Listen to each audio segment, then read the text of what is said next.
So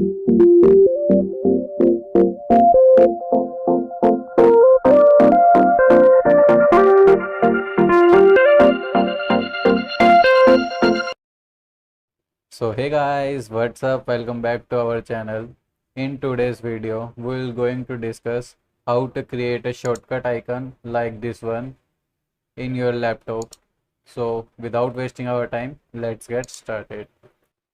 Alright guys, the first step is to open the run dialog by pressing Window plus R, or you can even search in search bar, that is run, and enter it.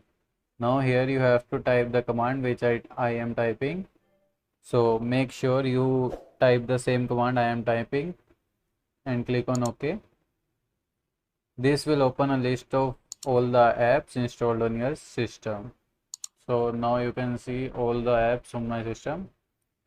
Now I want a shortcut icon of Excel, so right click on the Excel, and now you can see here is the option of create shortcut.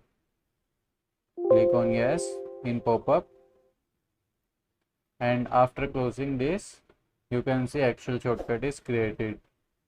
So rename it as Excel. Guys, in the next video, I will show you how to remove the arrow that appears on shortcut icon. So stay tuned for that, don't miss it. So alright guys, that's it for today. If you found this video helpful, don't forget to like, share and subscribe. I will see you in the next video. Take care.